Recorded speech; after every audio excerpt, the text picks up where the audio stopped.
Bismillahirrahmanirrahim. Assalamualaikum. Hari ini kita akan bincang-bincang pasal macam mana nak hilangkan rasa was-was. Sebab ada yang komen dekat video saya, Kak, macam mana nak hilangkan rasa was-was. Jadi kita akan discuss pasal perkara ni. Sebelum tu kita selawat dulu. Allahumma salli ala sayyidina Muhammad wa ala ali sayyidina Muhammad. Okey. Video ni kalau tak sempat tengok, boleh tengok nanti. Kalau rasa nak cepat, video ni memang boleh tengok dengan kelajuan 1.5. Okey. Okey, macam mana kita nak hilangkan rasa was-was ni? Sebenarnya rasa was-was ni kita boleh hilangkan dengan melakukan beberapa perkara. Yang pertama sekali, kita kena ada ilmu. Kenapa kita rasa was-was? Kita rasa was-was waktu tawaf misalnya.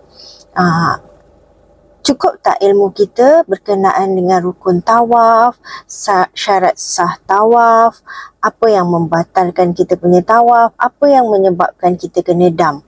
Jadi ilmu kita tu kena ada. Jadi kita tak akan rasa was-was sebenarnya. Sebagai contoh, kalau jika kita terbatal wuduk sewaktu tawaf pusingan kedua, apa kita nak buat?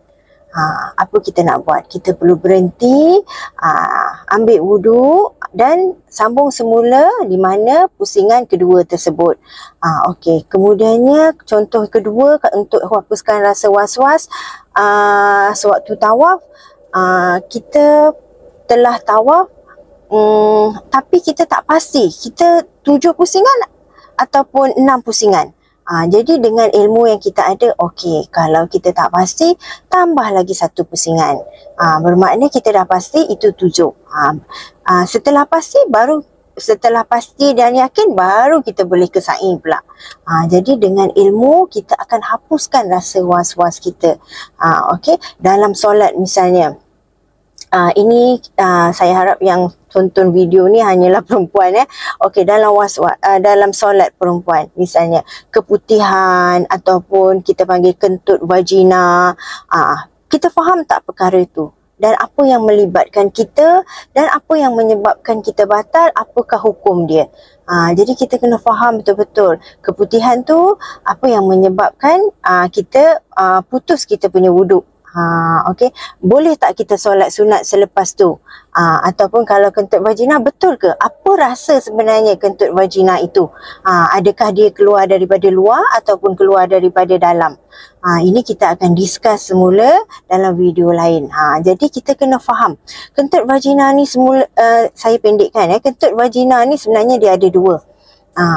Dia ada yang keluar daripada lubang. Yang itu membatalkan wuduk. Yang kedua adalah keluar daripada bibir.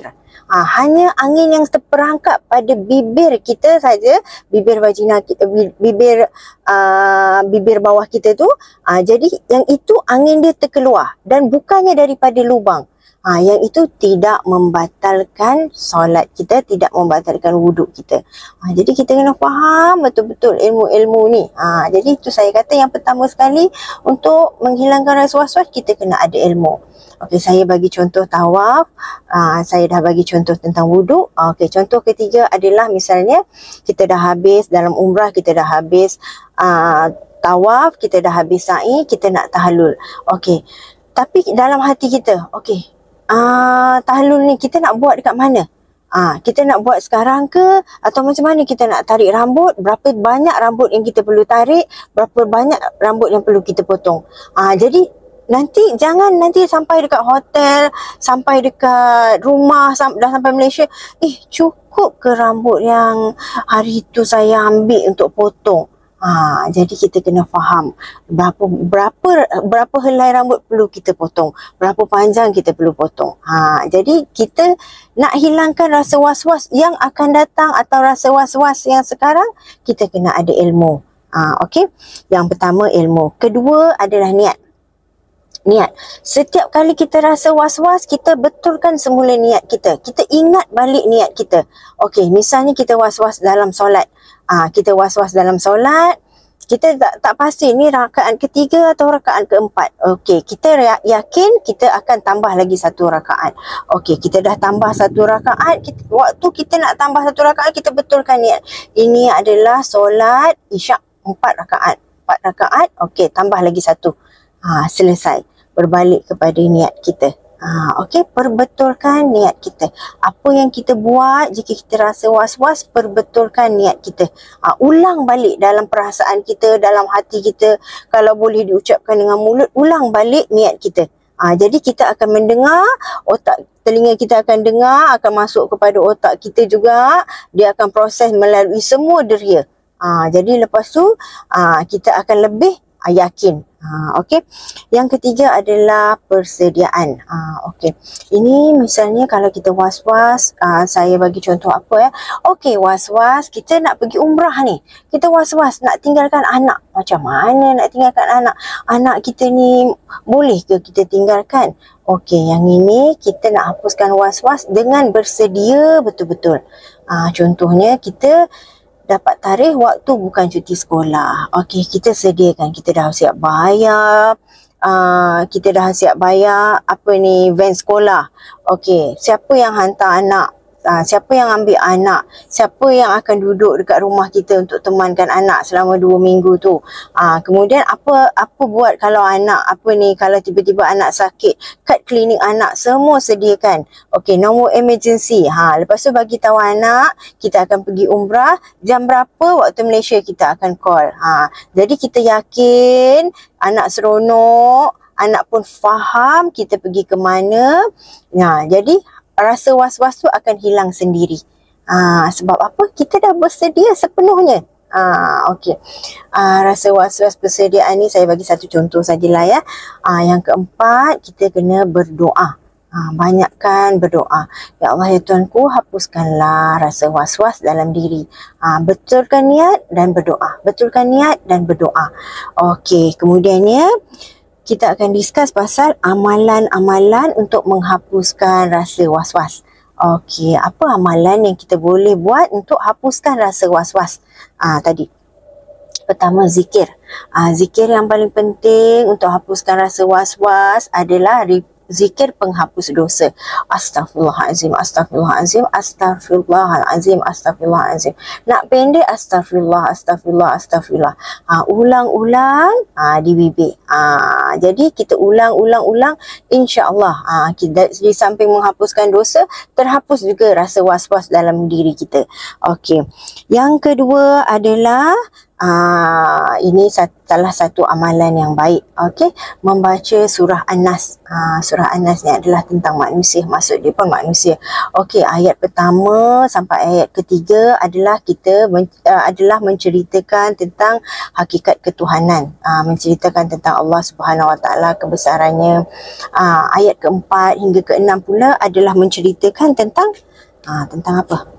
Menceritakan tentang hakikat syaitan. Syaitan itu memang wujud. Syaitan jahat, durjana, dan syaitan baik. Kedua-duanya kalau boleh kita nak menenangkan diri kita, kita kena faham. Jadi ada orang yang mengamalkan ini amalan, bukan sesuatu yang wajib, bukan sesuatu yang sebenarnya semua orang perlu buat, tetapi ini adalah amalan. Dia nak melakukan solat, dia takut solat tu dia was-was, rasa terkentut ke tidak, ataupun rasa rakaat keberapa ni. Dia nak menghapuskan rasa was-was. Sebelum dia takbiratul ihram, dia baca surah An-Nas dulu. Bismillahirrahmanirrahim. Qul a'udzu birabbin nas, malikin nas, ilahin nas, min syarril waswasil khannas, allazi yuwaswisu fi sudurin nas, minal jinnati wan nas. Menceritakan tentang syaitan dan jin. Okey. Baca surah An-Nas, jadikan amalan. Sebenarnya kita membaca 3 kul ni sangat bagus. Surah Falak, surah An-Nas, surah Al-Ikhlas, Al-Fatihah kan. Okey, surah An-Nas ni kalau kita jadikan amalan, dia boleh menjadi pelindung, boleh menjadi penenang, juga boleh jadi penerang hati. Bila hati kita tak ada was-was, hati kita akan terang. Okey, macam mana terang hati tu? Macam kita yakin apa kita buat. Itulah hati kita yang terang. Okey. Ketiga, solat istikharah. Hilangkan rasa was-was, kita bersolat. Solat ni kita boleh buat dalam membuat keputusan. Misalnya pindah kerja atau tidak. Kemudian kalau yang perempuan yang dah lama tak dapat baby, kita nak buat IVF ke tidak? Ataupun kalau kita nak memilih agensi umrah, agensi yang ini bagus, ini pun bagus, tapi ada reputasi macam ni, kita tak tahu nak memilih di mana jalannya. Okey, buat solat istikharah. Itu nombor 3, amalan yang bagus. Okey, yang keempat adalah kita kena sentiasa yakin dan tawakal. Apa yang kita buat tadi dengan perkara pertama, dengan ilmu, kita harus yakin dan kemudian kita berserah kepada Allah. Jadi macam itulah cara nak menghapuskan rasa was-was. Saya harap video ni bermanfaat kepada semua. Okey, itu saja. Assalamualaikum warahmatullahi wabarakatuh. Wassalam.